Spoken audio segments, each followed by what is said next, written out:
ವಿದ್ಯಾರ್ಥಿಗಳೇ, ನಿಮಗೆಲ್ಲರಿಗೂ ಶ್ರೀ ಕಾಮಾಕ್ಷಿ ಟ್ಯುಟೋರಿಯಲ್ಗೆ ಸ್ವಾಗತ. ಇವತ್ತು ನಾವು ಅಭ್ಯಾಸ 1.1ರಲ್ಲಿ ಬರ್ತಕ್ಕಂಥ ಎಲ್ಲ ಕ್ವಶನ್ಸನ್ನು ನೋಡೋಣ. ನನ್ನ ಕ್ಲಾಸ್ ಸ್ಟಾರ್ಟ್ ಮಾಡೋಕ್ಕಿಂತ ಮೊದಲೇ ನನ್ನ ಕ್ಲಾಸ್ ನಿಮ್ಗೆ ಲೈಕ್ ಆದ್ರೆ ಒಂದು ಲೈಕ್ ಮಾಡಿರಿ, ಸಬ್ಸ್ಕ್ರೈಬ್ ಮಾಡ್ಕೊರಿ, ನಿಮ್ಮ ಫ್ರೆಂಡ್ಸ್ಗೆಲ್ಲರಿಗೂ ಶೇರ್ ಮಾಡಿ.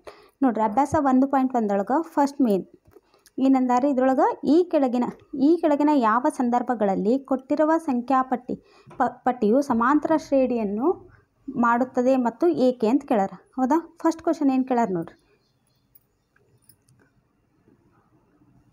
ಒಂದು ಟ್ಯಾಕ್ಸಿಯ ಬಾಡಿಗೆ ಮೊದಲ ಕಿಲೋಮೀಟರ್ಗೆ ₹15 ಆಗಿದ್ದು, ನಂತರದ ಪ್ರತಿ ಕಿಲೋಮೀಟರ್ಗೆ ₹8ರಂತೆ ಇರುತ್ತದೆ. ಹೌದಾ? ಇದನ್ನು ಯಾವ ರೀತಿ ಮಾಡ್ಬೇಕು ನೋಡ್ರಿ. ಮೊದಲು ಎಷ್ಟು ಅಂದಾರ?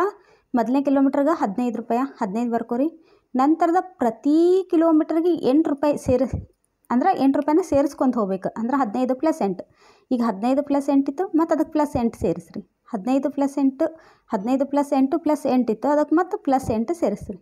ಹಾಗಂದ್ರೆ 15ಕ್ಕೆ 15 ಆಯ್ತು, 15ಕ್ಕೆ 8 ಸೇರಿಸಿದ್ರೆ 23, 15ಕ್ಕೆ 8 × 16, 15 + 16 ಅಂದ್ರೆ 31. ಅದೇ ರೀತಿ 18 + 8 24 ಅಂದ್ರೆ 15ಕ್ಕೆ 24 ಕೊಡಿಸಿದ್ರೆ 39 ಬಂತು.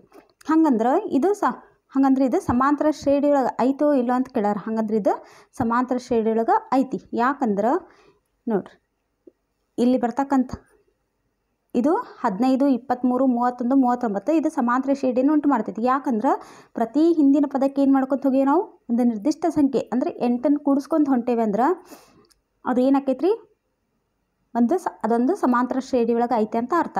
ಹೌದಾ? ಇಲ್ಲಿ ನೋಡ್ರಿ, ಇಲ್ಲೇನು ಏನಂತ ಕೇಳಾರ, ಇದು ಸಮಾಂತರ ಶ್ರೇಣಿ ಒಳಗೆ ಐತೆ ಇಲ್ಲ ಅಂತ ಕೇಳಾರ. ಇಷ್ಟು ಈಸಿ ಕ್ವಶನ್ ನೋಡ್ರಿ. ಇದು ಏನಿಲ್ಲ, ಇದನ್ನು ಭಾಳ ಡೀಪಾಗಿ ಅಂಡರ್ಸ್ಟ್ಯಾಂಡ್ ಮಾಡ್ಕೋಬೇಕಂತಿಲ್ಲ.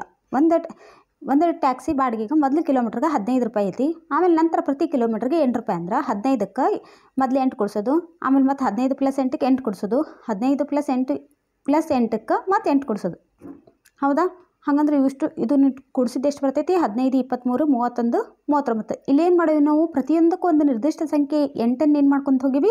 ಕೂಡಿಸ್ಕೊಂತ ಹೋಗ್ಯೇವೆ ಅಂದರೆ ಇದೇನೈತಿದೆ? ಸಮಾಂತರ ಶ್ರೇಣಿ ಒಳಗೆ ಐತಿ. ಹಾಗಂದ್ರೆ ಪ್ರತಿ ಹಿಂದಿನ ಪದಕ್ಕೆ 8 ಕೂಡಿದಾಗ ಮುಂದಿನ ಪದ ಸಿಗ್ತೈತೆ ಅಂದಮೇಲೆ ಇದೇನೈತಿ? ಒಂದು ಸಮಾಂತರ ಶ್ರೇಣಿ ಒಳಗೆ ಐತೆ ಅಂತ ಅರ್ಥ. ನೆಕ್ಸ್ಟ್ ನೋಡ್ರಿ, ಒಂದು ನಿರ್ವಾತಗೊಳಿಸುವ ವಾಯುರೇಚಕ ಯಂತ್ರವು ಪ್ರತಿ ಸಲ ಸಿಲಿಂಡರ್ನಲ್ಲಿರುವ ಅನಿಲದಿಂದ 1/4 ಅನಿಲವನ್ನು ಹೊರತೆಗೆದರೆ ಉಳಿಯುವ ಅನಿಲದ ಪ್ರಮಾಣಗಳು ಅಂತ ಕೇಳಾರ. ಹೌದಾ? ಮೊದಲು ನಾವೇನು ತೊಗೊಂಡ? ಸಿಲಿಂಡರ್ನ ಘನಫಲ ಅಂದ್ರೆ ವಿ, ಅದನ್ನು ಸಿಲಿಂಡರ್ನ ಘನಫಲ ವಿ ಅಂತ ತೊಗೊಂಡ. ಸಿಲಿಂಡರ್ನ ಮುಖಗಳು ಎಷ್ಟಿರ್ತಾವು? 3. ಹೌದಾ? ಪ್ರತಿ ಸಲ ಸಿಲಿಂಡರ್ನಲ್ಲಿರುವ ಅನಿಲ ಎಷ್ಟು? 1/4 ಅಂದಾರ. ಹೌದಾ? ಹಾಗಂದ್ರೆ ಸಿಲಿಂಡರ್ನ ಘನಫಲ ಏನಾಗೈತಿ? V 3/4 × V 3/4² × V. ಇದು ಹೌದಾ? ಇದು ಸಮಾಂತರ ಶ್ರೇಣಿ ಒಳಗೆ ಐತೇನಾ ಅಂದ್ರೆ ಇದು ಸಮಾಂತರ ಶ್ರೇಣಿ ಒಳಗೆ ಇಲ್ಲ. ಹೌದಾ? ಇದಕ್ಕೇನು ಮಾಡಿಲ್ಲ ನಾವು? ಒಂದು ನಿರ್ದಿಷ್ಟ ಸಂಖ್ಯೆಯನ್ನು ಏನು ಮಾಡ್ಲಿಕ್ಕಂತಿಲ್ಲ ನಾವು, ಅದ್ರ ಹಿಂದಿನ ಪದದೊಳಗೆ ಕೂಡಿಸ್ಕೊತ ಹೊಂಟಿಲ್ಲ ಅಂದಮೇಲೆ ಇದೊಂದು ಸಮಾಂತರ ಶ್ರೇಣಿ ಅಲ್ಲ ರೀ. ನೆಕ್ಸ್ಟ್ ಕ್ವಶನ್ನು, ಬಾವಿಯನ್ನು ತೋಡುವಾಗ ಮೊದಲ ಮೀಟರ್ಗೆ ₹150 ನಂತರದ ಪ್ರತಿ ಮೀಟರ್ಗೆ ₹50ರಂತೆ ಹೆಚ್ಚಾಗುತ್ತಾ ಹೋಗ್ತೈತಿ. ನೋಡ್ರಿ, ಇದನ್ನೇನು ಮಾಡ್ಯಾರ್ರಿ? ಫಸ್ಟ್ 150. ಹೌದಾ? ಅದಕ್ಕೇನು ಮಾಡ್ಕೊತ ಹೊಂಟೀವಿ? ಪ್ರತಿ ಮೀಟರ್ಗೆ ₹50 ಅಂತ ಸೇರಿಸ್ಕೊತ ಹೊಂಟಿವಿ. ಇದು ಕ್ವಶನ್ ನೋಡಿದ ಕೂಡ ಅಂಡರ್ಸ್ಟ್ಯಾಂಡ್ ಆಗಬೇಕು. ಪ್ರತಿ ಮೀಟರ್ಗೆ ₹50 ಹೆಚ್ಚು ಮಾಡ್ಕೊತ ಹೊಂಟೇವಂದ್ರೆ ಇದೇನೈತೆ? ಆಲ್ರೆಡಿ ಇದು ಸಮಾಂತರ ಶ್ರೇಣಿ ಒಳಗೆ ಐತಂತ ನಮ್ಗೆ ಅಂಡರ್ಸ್ಟ್ಯಾಂಡ್ ಆಗೋದು. ಹೌದಾ? ಹಾಗಂದ್ರೆ 50 + 150 + 50 ಮಾಡೋದು. 150 + 50ಕ್ಕೆ +50ನ ಸೇರಿಸ್ರಿ. ಹಾಗಂದ್ರೆ 150 150ಕ್ಕೆ 50 ಸೇರಿಸಿದ್ರೆ 200, 150ಕ್ಕೆ 50 + 50 100, 150 + 100 ಅಂದರೆ 250. 150, 200, 250 ಇದೇನು ಸಮಾಂತರ ಶ್ರೇಣಿ ಒಳಗೆ ಐತಿ. ಯಾಕಂದ್ರೆ ಇದು ಪ್ರತಿ ಹಿಂದಿನ ಪದಕ್ಕೆ ಏನು ಮಾಡ್ಕೊಂತೀವಿ ನಾವು? 50ನ್ನು ಕೂಡಿಸಿದಾಗ ಮುಂದಿನ ಪದ ಸಿಗಾಕೊಂತೈತಿ ಅಂದಮೇಲೆ ಇದೇನಿದೆ? ಸಮಾಂತರ ಶ್ರೇಣಿ ಒಳಗೆ ಐತಿ ಅಂತ ಅರ್ಥ. ನೋಡಿರಿ, ಇದಿಷ್ಟು ಕ್ವಶನ್ ಅಂಡರ್ಸ್ಟ್ಯಾಂಡ್ ಆಯ್ತಲ್ಲ ನಿಮ್ಗೆ. ನೆಕ್ಸ್ಟ್ ನೋಡಿರಿ, 4th ಕ್ವಶನ್ ನೋಡಿರಿ. ಆರಂಭಿಕ ಠೇವಣಿ ₹10,000ಕ್ಕೆ 8% ಚಕ್ರ ಬಡ್ಡಿಯಂತೆ ಪ್ರತಿ ವರ್ಷ ಆಗುವ ಮೊತ್ತ ಎಷ್ಟು ಅಂತ ಕೇಳಾರ. ಹಾಗಂದ್ರೆ ಬಡ್ಡಿ ಕಂಡುಹಿಡಿಯೋ ಸೂತ್ರ I = PTR/100 ಅಂತ ನೀವು ಕಲ್ಕೊಂತ ಬಂದಿರಲ್ಲ. I = PTR/100. ಪಿ ಅಂದ್ರೆ ಎಷ್ಟೈತಿ? ಇಲ್ಲೇ 10,000. ಟಿ ಅಂದ್ರೆ ಅವಧಿ ಎಷ್ಟು ಕೊಟ್ಟಾರೆ, ಎಷ್ಟು ವರ್ಷ, ಪ್ರತಿ ವರ್ಷ ಅಂದ್ರೆ 1 ವರ್ಷ. ಹೌದಾ. R = %8. ಹಾಗಾದ್ರೆ ಮೊತ್ತ ಕಂಡುಹಿಡಿಯೋ ಸೂತ್ರ ಏನು ರೀ, P+I. ಹೌದಾ.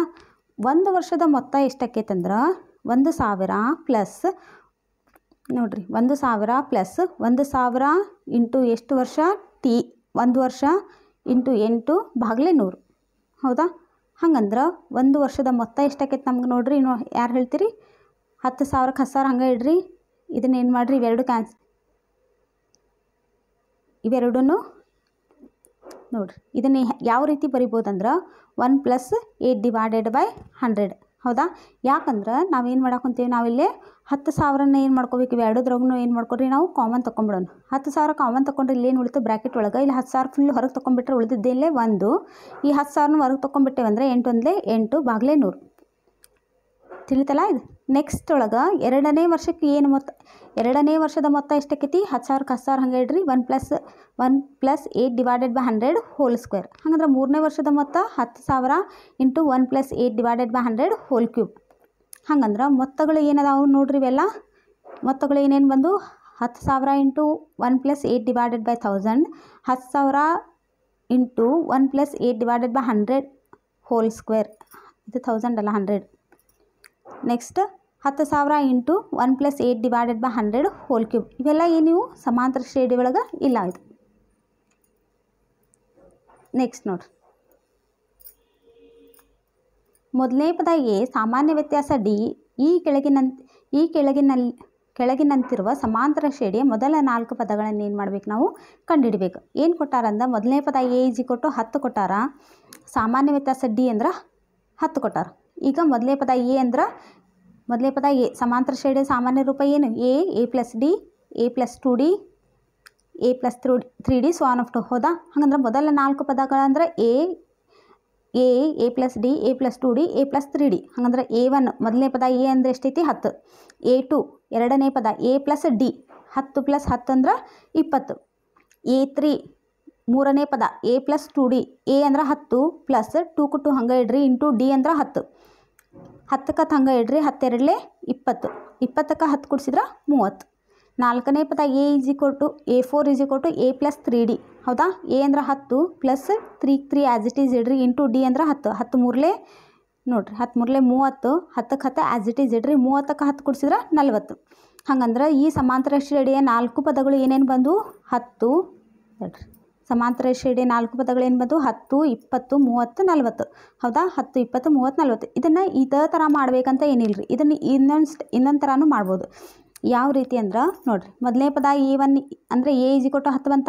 ಎರಡನೇ ಪದ A2 = ಹೆಂಗೆ ಮಾಡ್ತೀವಿ ನಾವು, A1 + d ಅಂದ್ರೆ 10 ಪ್ಲಸ್ d 10 + d ಅಂದ್ರೆ 10ಕ್ಕೆ 10 ಕೂಡಿಸಿದ್ರೆ 20.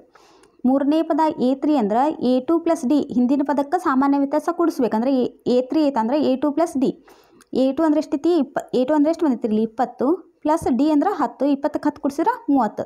A4 ಅಂದರೆ A3 + d ಅದರ ಹಿಂದಿನ ಪದಕ್ಕೆ ಸಾಮಾನ್ಯ ವ್ಯತ್ಯಾಸ ಕೂಡಿಸ್ಬೇಕು, A3 + d. A3 ಅಂದರೆ ಎಷ್ಟೈತಿಲ್ಲ 30 ಪ್ಲಸ್ d ಅಂದ್ರೆ 10. 30ಕ್ಕೆ 10 ಕೂಡಿಸಿದ್ರೆ 40. ಸೇಮ್ 10 20 30 40. ಇವೇನಿದೆ ಸಮಾಂತರ ಶ್ರೇಣಿಯ 4 ಪದಗಳು. ಇದೇ ರೀತಿ ಎರಡನೇ ಕ್ವಶನ್ ನೋಡಿರಿ. ಎರಡನೇ ಕ್ವಶನ್ ಒಳಗೆ ಏನು ಕೊಟ್ಟಾರೆ, a = -2 d = 0. ಹಾಗಂದ್ರೆ ಸೇಮ್ A1 = a ಅಂದ್ರೆ ಮೊದಲನೇ ಪದ ಅಂದ್ರೆ -2. A2 ಅಂದರೆ a + d. a ಅಂದರೆ ಎಷ್ಟೈತಿಲ್ಲ -2 ಪ್ಲಸ್ d ಅಂದರೆ 0. 0ಕ್ಕೆ -2 ಕೂಡಿಸಿದ್ರೆ -2. ಹೌದಾ. A3 ಅಂದರೆ a + 2d a ಅಂದರೆ -2 ಪ್ಲಸ್ 2 ಇಂಟು d ಅಂದರೆ 0 -2 ಹಂಗೆ ಇಡ್ರಿ. 2ಕ್ಕೆ 0 ಗುಣಿಸಿದ್ರೆ 0 0ಕ್ಕೆ -2 ಕೂಡಿಸಿದ್ರೆ -2. ಅದೇ ರೀತಿ A4 = a + 3d a ಅಂದರೆ ಎಷ್ಟೈತಿ -2 ಪ್ಲಸ್ 3 ಇಂಟು 0 -2 ಹಂಗೆ ಇಡ್ರಿ. 3 ಇಂಟು 0 ಅಂದರೆ 0 -2. ಹಾಗಂದ್ರೆ -2 -2 -2 -2 ಇದೇನಿದೆ ಸಮಾಂತರ ಶ್ರೇಣಿಯ 4 ಪದಗಳು. ಇದನ್ನು ಇದೇ ಥರ ಮಾಡ್ಬೋದು. ಅಥವಾ A1 = a -2 A2 = A1 + d A1 ಅಂದರೆ -2 ಪ್ಲಸ್ 0 ಅಂದ್ರೆ -2. A3 = A2 + d A2 ಅಂದ್ರೆ -2 ಪ್ಲಸ್ 0 ಅಂದ್ರೆ -2. A4 ಅಂದರೆ A3 + d A3 ಅಂದ್ರೆ -2 ಪ್ಲಸ್ 0 ಅಂದ್ರೆ -2. ಹಾಗಂದ್ರೆ ಈ ಸಮಾಂತರ ಶ್ರೇಣಿಯ 4 ಪದಗಳೇನು -2 -2 -2 -2. ನೆಕ್ಸ್ಟ್ ನಾಲ್ಕನೇ ಕ್ವಶನ್, ಥರ್ಡ್ ಕ್ವಶನ್ ಒಳಗೆ ಏನು ಕೊಟ್ಟಾರೆ, a = 4 d = -3 ಕೊಟ್ಟಾರ. ಇದನ್ನು ಮಾಡಿದರೆ ಏನು ಬರ್ತೈತೆ ರೀ, ಫಸ್ಟ್ A1 ಅಂದರೆ A1 = A = 4, A2 = A + D, A ಅಂದರೆ 4 ಪ್ಲಸ್ D ಅಂದ್ರೆ -3, 4 plus into minus minus minus 4 3 ಕಳೆದ್ರೆ 2. A3 ಅಂದ್ರೆ A + 2D, A ಅಂದ್ರೆ 4 ಪ್ಲಸ್ 2 2 ಆ್ಯಸ್ ಇಟ್ ಈಸ್ ಇಡ್ರಿ ಇಂಟು -3, 4 4 ಹಂಗೆ ಇಡ್ರಿ, 3 2 6 ಪ್ಲಸ್ ಇಂಟು ಮೈನಸ್ -6, 6 4 ಕಳೆದ್ರೆ 2, ದೊಡ್ಡ ಸಂಖ್ಯೆ ಚಿಹ್ನೆ 6ರಿಂದ ಮೈನಸ್ ಇರೋ ಸಂಬಂಧ -2 ಇಡಬೇಕು. ಲಕ್ಷ ಕೊಟ್ಟು ಮಾಡ್ಬೇಕು ರೀ. ಮೈನಸ್ದು ಬಂದಾಗ ದೊಡ್ಡ ಸಂಖ್ಯೆ ಚಿಹ್ನೆ ಹಿಂದೆ ಯಾವ ನಂಬರ್ ಚಿಹ್ನೆ ಇರ್ತೈತಲ್ಲ ಅದನ್ನ ಇಡಬೇಕು. ಅದೇ ರೀತಿ A4 ಅಂದ್ರೆ A + 3D, A ಅಂದರೆ 4 ಪ್ಲಸ್ 3 ಇಂಟು D ಅಂದ್ರೆ -3, 4 4 ಹಂಗೆ ಇಡ್ರಿ, 3 3 9 ಪ್ಲಸ್ ಇಂಟು ಮೈನಸ್ -9, 9ರಾಗ 4 ಕಳೆದ್ರೆ 5, ಯಾವ ಇದ್ರಿ -5, ದೊಡ್ಡ ಸಂಖ್ಯೆ ಹಿಂದೆ ಯಾವ ಚಿಹ್ನೆ ಇರ್ತೈತಲ್ಲ ಆ ಚಿಹ್ನೆ ಇಡಬೇಕು. ಹಂಗಂದ್ರೆ ಸಮಾಂತರ ಶ್ರೇಣಿಯ 4 ಪದಗಳು ಏನಿದೆ, 4 -1 -2 -5, 4 1 -2 -5 ಈ ಥರನಾರ ಮಾಡಿರಿ.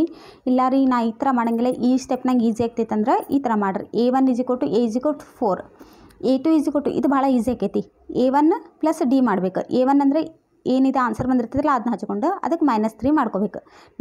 4 ಪ್ಲಸ್ ಇಂಟು ಮೈನಸ್ -3, 4 3 ಕಳೆದ್ರೆ 1.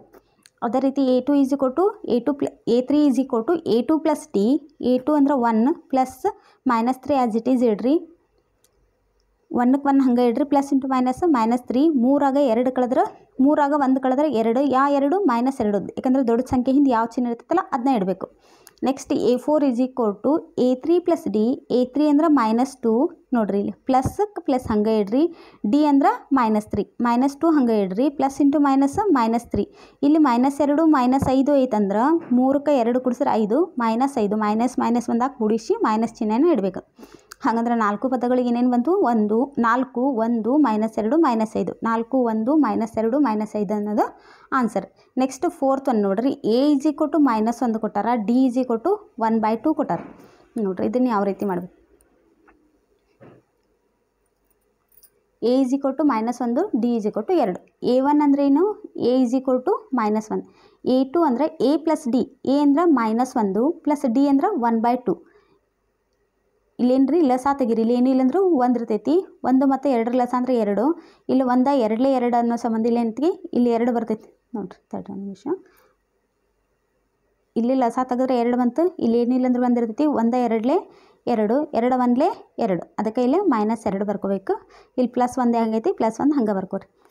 ಪ್ಲಸ್ ಮೈನಸ್ ಬಂದಾಗ ಕಳೆದು ಮೈನಸ್ ಚಿಹ್ನೆನೇ ಇಡಬೇಕು. ದೊಡ್ಡ ಸಂಖ್ಯೆ ಚಿಹ್ನೆ ಏನಿರ್ತೈತೆ ಅದೇ ಇಡಬೇಕು. 2ರಾಗ 1 ಕಳೆದ್ರೆ 1, ದೊಡ್ಡ ಸಂಖ್ಯೆ ಅಂದರೆ 2, 2ರಿಂದ ಬಂದಿರೋ ಸಂಬಂಧ ಇದಕ್ಕೆ -1/2. Next A3 = A + 2D, A ಅಂದ್ರೆ -1 ಪ್ಲಸ್ 2 ಇಂಟು D ಅಂದ್ರೆ 1/2, ಈ ಟು ಕ್ಯಾನ್ಸಲ್ ಆಗ್ಬಿಡ್ತಾವೆ. ಇಲ್ಲಿ ನೋಡಿರಿ -1, ಇಲ್ಲಿ ಏನೈತಿಲೆ +1 ಐತಿ, -+1 ಅಂದ್ರೆ ಕಳಿಬೇಕು, 1ರಾಗ 1 ಕಳೆದ್ರೆ 0 ಬಂತು. A4 = A + 3D, A ಅಂದ್ರೆ -1 ಪ್ಲಸ್ 3 ಆ್ಯಸ್ ಇಟ್ ಈಸ್ ಇಡ್ರಿ, ಇಂಟು D ಅಂದ್ರೆ 1/2, -1 ಪ್ಲಸ್ 3/2 ಅಂದ್ರೆ ಲಸ ತೆಗೆದ್ರಿ ಇಲ್ಲೇನು ಬರ್ತೈತಿ ರೀ, 2 ಬರ್ತೈತಿ. ಲಸಕ್ಕೆ 2ಕ್ಕೆ 2 ಹಂಗೆ ಇಡ್ರಿ, ಇಲ್ಲಿ ಏನಿಲ್ಲ ಅಂದ್ರೆ 1 ಇರ್ತೈತೆ ಅಂದ್ರೆ 1 2 2 ಅಂದ್ರೆ 2 1 2 -2, ಇಲ್ಲಿ 2 1 2, ಇಲ್ಲಿ ಮೈನಸ್ ಚಿಹ್ನೆ ಇರೋ ಸಂಬಂಧ -2, ಇಲ್ಲಿ 3 ಇಂಟು 1 ಐತಂದ್ರೆ 3 1 3 ನೋಡ್ರಿ. ನೆಕ್ಸ್ಟ್ 3ರಾಗ 2 ಕಳೆದ್ರೆ 1, ದೊಡ್ಡ ಸಂಖ್ಯೆ ಪ್ಲಸ್ ಐತೆ ಅದಕ್ಕೆ ಇಲ್ಲೇ +1 ಭಾಗಲೆ 2. ಹಾಗಂದ್ರೆ 4 ಪದಗಳು ಏನು ಬಂತು, 1 -1/2 0 1/2 ಇವೇನು ಸಮಾಂತರ ಶ್ರೇಣಿಯ 4 ಪದಗಳು ನೋಡಿರಿ. ಇದನ್ನು ಅಥವಾ ಈ ಮೆಥಡ್ಲಿಂದ ಮಾಡ್ಬೋದು. A1 = A -1, A2 = A1 + D, A1 ಅಂದ್ರೆ -1 ಪ್ಲಸ್ 1/2. ಹೌದಾ, ಲಸ ತೆಗೆದ್ರೆ ಏನಿಲ್ಲಿ ಬಂತು, 2 ಬಂತು, 2 1 2 -1, -2 + 1 ಅಂದ್ರೆ -1/2. A3 = A2 + D, A2 ಅಂದ್ರೆ -1/2, ಇಲ್ಲೇ +1/2, ಇವೆರಡು ಕ್ಯಾನ್ಸಲ್ ಆಗಿದ್ರೆ ಇಲ್ಲೇನು ಬಂತು, ಇಲ್ಲೇ 0 ಬಂತು. A4 = A3 + D, A3 is 0 plus D ಅಂದ್ರೆ 1/2, 0 + 1/2 ಇದು 1/2. ಹಾಗಂದ್ರೆ 1 -1 -1/2 0 1/2 ಇದು ಸಮಾಂತರ ಶ್ರೇಣಿಯ 4 ಪದಗಳು. ಅದೇ ರೀತಿ ನೋಡಿರಿ next question. A = -1.25, D = 0.25. A1 = A -1.25, A2 = A plus D A ಅಂದ್ರೆ -1.25 ಪ್ಲಸ್ 0.25 ಅಂದರೆ 0.25 ಇದ್ರೊಳಗೆ ಕಳೆದ್ಬಿಟ್ರೆ ಏನಾಕೈತಿ -1 ಉತ್ತರ ಬರ್ತೈತಿ. ಅದೇ ರೀತಿ A3 ಅಂದರೆ ಎ ಪ್ಲಸ್ 2D ಎ ಅಂದ್ರೆ -1.25 ಪ್ಲಸ್ 2 ಇಂಟು 0.25 2 ಇಂಟು 0.25 ಇಂಟು 2 ಮಾಡಿದರೆ ಎಷ್ಟು ಬರ್ತೈತೆ ನೋಡ್ರಿ. 5 2 10 5 2 10 2 2 4 1 5 0ಕ್ಕೆ 0 ಹಂಗಂದ್ರೆ 0.50ನ ಇಲ್ಲಿ ಹಚ್ಕೋರಿ. ಇಲ್ಲಿ -1.25 ಹಚ್ಕೋರಿ. ಇದ್ರಾಗಿದ್ದು ಕಳೆದ್ರೆ ಎಷ್ಟು ಬರ್ತೈತಿ 0.75 ನೋಡ್ರಿ. -1.25 0.50 ಮಾಡಿದ್ರೆ 5ಕ್ಕೆ 5 ಹಂಗೆ ಇಡ್ರಿ. 2ರಾಗ 5 ಕಳೆಯಕ್ಕೆ ಬರೋಲ್ಲ. 12ರಾಗ 5 ಕಳೆದ್ರೆ 7 1ರಾಗ 1 ಕಳೆದ್ರೆ 0 ಹೌದಾ. 0.75 ಯಾ 0.75 1.25 ಅನ್ನೋದು ದೊಡ್ಡ ಸಂಖ್ಯೆ ಹಂಗಂದ್ರೆ ಅದರಿಂದ ಮೈನಸ್ ಐತಂದ್ರೆ -0.75 ಇಸ್ ದ ಆನ್ಸರ್. ಅದೇ ರೀತಿ A4 = A plus 3D A ಅಂದ್ರೆ -1.25 ಪ್ಲಸ್ 3 ಹಂಗೆ ಬರೀರಿ. ಡಿ ಅಂದ್ರೆ ಎಷ್ಟೈತಿ 0.25 -1.25 ಆ್ಯಸ್ ಇಟ್ ಈಸ್ ಬರೀರಿ. 3 ಇಂಟು 0.25 ಎಷ್ಟು ಬರ್ತೈತಿ 0.75 ನೋಡ್ರಿ. ಬೇಕಂದ್ರೆ ಮಾಡಿ ತೋರಿಸಿ 0.25 ಇಂಟು 3 ಮಾಡಬೇಕು ಹೌದಾ. 5 3 15 3 6 1 7 3 0 0 ಅಂದರೆ 0.75 ಬರೀರಿ. ಮೈನಸ್ ಎಷ್ಟಿತ್ತಿಲ್ಲ 1.25 1.25 ಒಳಗೆ 0.75ನ ಮೈನಸ್ ಮಾಡಿರಿ. 1.25 ಒಳಗೆ 0.75 ಮೈನಸ್ ಮಾಡಿದ್ರೆ 5ರಾಗ 5 ಕಳೆದು 0 6 12ರಾಗ 7 ಕಳೆದ್ರೆ 5 1ರಾಗ 1 ಕಳೆದು 0.50 ದೊಡ್ಡ ಸಂಖ್ಯೆ 1.25 ಐತಂದ್ರೆ ಅದರಿಂದ ಮೈನಸ್ ಇರೋ ಸಂಬಂಧ -0.50 ಅನ್ನೋದು ಆನ್ಸರ್ ಆಕೈತಿ. ಇವ್ಯಾ 4 ಪದಗಳು ಏನು ಬಂದವು -1.25 -1 -0.75 -0.50 ಅನ್ನೋದೇನಿದ್ರು ಆನ್ಸರ್. ಇದನ್ನೇ ಇದೇ ಮೆಥಡ್ ಈ ಥರವನ್ನು ಮಾಡ್ಬೋದು. ಇದನ್ನು ಯಾವ ರೀತಿ ಮಾಡ್ಬೋದು ಅಂತ ನೋಡ್ಕೊಂಬಿಡ್ರಿ ನೀವು. ನೆಕ್ಸ್ಟ್ ಕ್ವಶನ್ ನೋಡ್ರಿ. ಕೆಳಗಿನ ಸಮಾಂತರ ಶ್ರೇಣಿಗಳಿಗೆ ಮೊದಲ ಪದ ಎ ಮತ್ತು ಸಾಮಾನ್ಯ ವ್ಯತ್ಯಾಸಗಳನ್ನು ಬರೀಬೇಕು. ಒಂದು ಏನು ಕೊಟ್ಟಾರ ಈ ಸಲ ಸಮಾಂತರ ಶ್ರೇಣಿ ಕೊಟ್ಟಾರ. ಅದರ ಮೊದಲನೇ ಪದ ಅಂದರೆ ಏನಕ್ಕೈತಿ ಮೊದಲನೇ ಪದ ಎ = 1ಕ್ಕೆ ಏನು ಕೊಡ್ತಾರೆ ಅದು ಬರೆದು ಬಿಡ್ರಿ. ಎ = 3. ಸಾಮಾನ್ಯ ವ್ಯತ್ಯಾಸ ಡಿ ಅಂದರೆ ಎರಡನೇ ಪದದೊಳಗೆ ಹಿಂದಿನ ಪದದೊಳಗೆ A2 - A1 ಅಂದರೆ ಹಿಂದಿನ ಪದದೊಳಗೆ ಮುಂದಿನ ಪದವನ್ನು ಕಳೀರಿ. 1ರಾಗ 3 ಕಳಿಬೇಕು ಹೌದಾ. ನೋಡಿರಿ ಡಿ ಅಂದರೆ A2 - A1 A2 ಅಂದರೆ ಎಷ್ಟೈತಿ 1 -3 3ರಾಗ 1 ಕಳೆದ್ರೆ 2 ಯಾ 2 -2 ಹಂಗಂದ್ರೆ A = 3 ಡಿ = -2. ಮೊದಲನೇ ಪದ ಅಂದರೆ ಎ ಡಿ ಅಂದರೆ ಸಾಮಾನ್ಯ ವ್ಯತ್ಯಾಸನ ಕಂಡುಹಿಡಿಬೇಕು. ಅದೇ ರೀತಿ ಇದಕ್ಕೆ ನೋಡಿರಿ -5 -1 3 7 ಇದರದ್ದು ಮೊದಲನೇ ಪದ ಅಂದರೆ ಎ = ಎಷ್ಟೈತಿ -5. ಡಿ ಸಾಮಾನ್ಯ ವ್ಯತ್ಯಾಸ ಏನು ಮಾಡಬೇಕು A2 - A1 A2 ಅಂದ್ರೆ -5 ಇಲ್ಲಿ -5ಕ್ಕೆ ಮೈನಸ್ ಬರೀರಿ. ಡಿ ಎ ಅಂದರೆ ಏನು ಕೊಟ್ಟಾರ -5 ಕೊಟ್ಟಾರ ಅದಕ್ಕೆ ಇಲ್ಲಿ -5 ಬರ್ಕೋರಿ. -1 ಹಂಗೆ ಬರೀರಿ. ಮೈನಸ್ ಇಂಟು ಮೈನಸ್ ಏನಕ್ಕೈತಿಲ್ಲ +5 ಆಕೈತಿ. 5ರಾಗ 1 ಕಳೆದ್ರೆ 4 ದೊಡ್ಡ ಸಂಖ್ಯೆ 5 5ರಿಂದ ಪ್ಲಸ್ ಇರೋ ಸಂಬಂಧ ಡಿ ಬೆಲೆ ಏನಕ್ಕೈತಿ 4 ಹಂಗಂದ್ರೆ ಎ = -5 ಡಿ = 4 ಏನಿದ್ರದ್ದು ಆನ್ಸರ್. ನೆಕ್ಸ್ಟ್ 1/2 1/2 1/2 1/2 ಕೊಟ್ಟಾರ. ಇದ್ರದ್ದು ಮೊದಲನೇ ಪದ ಏನಕ್ಕೈತಿ ಎ = 1/2 ಸಾಮಾನ್ಯ ವ್ಯತ್ಯಾಸ ಡಿ = ಏನಕ್ಕೈತಿ A2 - A1 ಅಂದ್ರೆ 1/2 - 1/2 ಅಂದ್ರೆ 0 ಹಂಗಂದ್ರೆ ಎ = 1/2 ಡಿ = 0.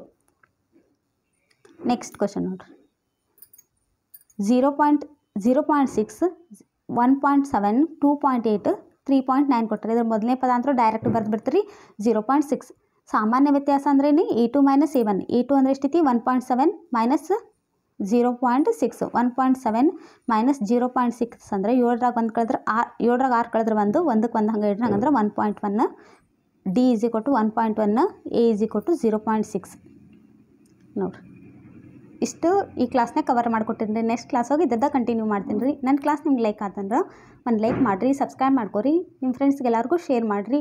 ಮತ್ತು ನಮ್ದು ಒಂದು ಏನೈತಿ ರೀ ಟೆಲಿಗ್ರಾಮ್ ಚಾನಲ್ ಐತಿ. ಅದರ ಲಿಂಕ್ ಇದ್ರೆ ಡಿಸ್ಕ್ರಿಪ್ಷನ್ ಬಾಕ್ಸ್ನಾಗ ಕೊಟ್ಟಿರ್ತೀನಿ. ಅದ್ರೊಳಗೆ ಜಾಯ್ನ್ ಆದ್ರಂದ್ರೆ ನಂದು ಏನು ವೀಡಿಯೋಸ್ ಬರ್ತಾವಲ್ಲ ಫಸ್ಟ್ ಅದ್ರೊಳಗೆ ಏನು ಒಂದು ಲಿಂಕ್ ಕೊಟ್ಟಿರ್ತೀನಿ. ಅದರಲ್ಲಿ ನೀವು ಈಸಿಯಾಗಿ ಏನು ಮಾಡ್ಬೋದು ರೀ ನಮ್ಮದು ವೀಡಿಯೋಸ್ನ ಡೈಲಿ ರೆಗ್ಯುಲರ್ ನೋಡ್ಬೋದು. ನೀವು ಸಬ್ಸ್ಕ್ರೈಬ್ ಮಾಡ್ಕೊಂಡ್ರಂದ್ರೆ ಡೈಲಿ ನಾ ಏನು ವೀಡಿಯೋಸ್ ಹಾಕ್ತೀನಲ್ಲ ಅದು ಫಸ್ಟ್ ನಿಮ್ಗೆ ಬಂದು ಮುಟ್ತೈತೆ ರೀ. ಹಂಗಂದ್ರೆ ಅದಕ್ಕೆ ನನ್ನ ಕ್ಲಾಸ್ ನಿಮ್ಗೆ ಲೈಕ್ ಆತಂದ್ರೆ ಒಂದು ಲೈಕ್ ಮಾಡಿರಿ, ಸಬ್ಸ್ಕ್ರೈಬ್ ಮಾಡ್ಕೊಡ್ರಿ, ನಿಮ್ಮ ಫ್ರೆಂಡ್ಸ್ಗೆ ಎಲ್ಲರಿಗೂ ಶೇರ್ ಮಾಡಿರಿ. Thank you.